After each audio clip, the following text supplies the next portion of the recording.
কি তৈরি হচ্ছে? তুলসী পাতার চা। তুলসী পাতার চা। আর এইটা আমাদের শুকনা তুলসী পাতা।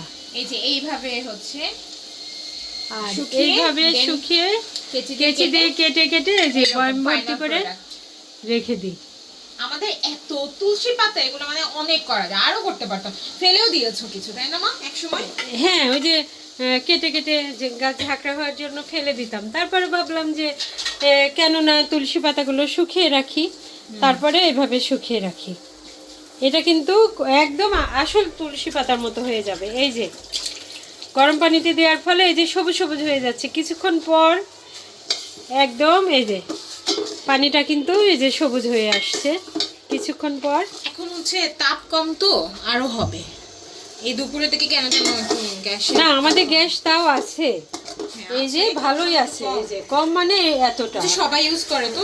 আর অনেক এলাকায় তো এই সময় গ্যাস থাকে না। শীতের সময় আমাদের মানে কম মানে এই পরিমাণ আছে, আর বেশি মানে তো অনেক বেশি। এই হিসাবে ভালো যে আমাদের এখানে গ্যাসের ওইভাবে কোনো সমস্যা নাই। এই যে পাতাগুলো একদম অরিজিনাল পাতা হয়ে যাবে। আর এর মধ্যে যদি একটু কালার চাই তাহলে আমরা একটু চা পাতা দিয়ে দিব। আর যদি কালার না চাই, এই সবুজ সবুজ তুলসী পাতার চা খেতে কিন্তু খুবই ভালো লাগে। আমি একটু কালার পছন্দ করি, তাই আমি একটু নিয়ে আসি। হ্যাঁ, একটু দিয়ে দিতে পারো। এই যে পানিটা কিন্তু সবুজ হয়ে গেছে। আমরা এর মধ্যে কোনো চিনি কিছু খাবো না, এখানে শুধু একটু চা দিয়ে আমরা এটা ছেঁকে দিই। একটু গুড় খাওয়ার প্র্যাকটিস করা যাবে। না না, আমাদের অভ্যাস হয়ে গেছে, আর দরকার নাই। চাতে এমনিতে ভালো লাগে, চিনি দিলে শরবত লাগে। আর যারা চিনি দিয়ে খেয়ে অভ্যাস তারা তো খেতেই পারবে না চিনি ছাড়া। ওইটা আদা দেই, তাই না? দাও, একটু চা দাও, তারপর আদাটা কাপের মধ্যে দিলে ফ্লেভারটা ভালো। ফ্লেভার হচ্ছে একটু গলায়ও দরকার না, কুচকুচ কাশি হচ্ছে।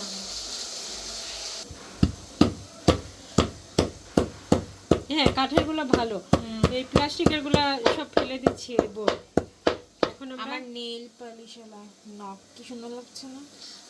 হ্যাঁ, কাজ না করলে নেল পালিশ ওইভাবে থাকে। তোমাকেও দিয়ে দিব। আমাকে তো কাজ করতে হয়, নেল পালিশ তো থাকবে না।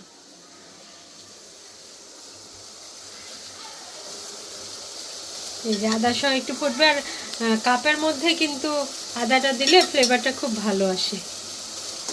আর এটা প্রজ্ঞারই ঠান্ডা লাগছে, আমার অবশ্য ঠান্ডা লাগেনি। একটু ফুটাই নিলে ভালো হবে। আর কাপের মধ্যে আরও একটু দিবে। প্রজ্ঞা, কাপের মধ্যে আর একটু দাও, দিয়ে ছেঁকে নাও। ওই ফ্লেভারটা খুবই ভালো লাগে। আর একটু চা পাতা দিলে কালারটা খুব সুন্দর আসবে। এই চা পাতা দিয়ে খুব একটা ফোটানোর দরকার নাই। লাল চা বেশি চা পাতা দিয়ে ফোটাতে হয় না। এই যে কালার চলে আসছে, এখনই ছেঁকে নিতে হবে। এই যে চা হয়ে গেছে, এখন চাটাকে ছেঁকে নেব। এই কাপে ভালো লাগে লাল চা,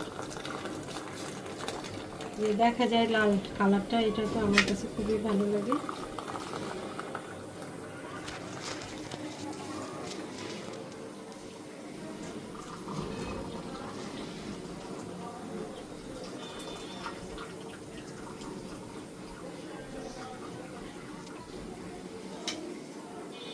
মনে হচ্ছে একদম গাছ থেকে পাতা নিয়ে আসছি। চাটা নিয়ে যাই।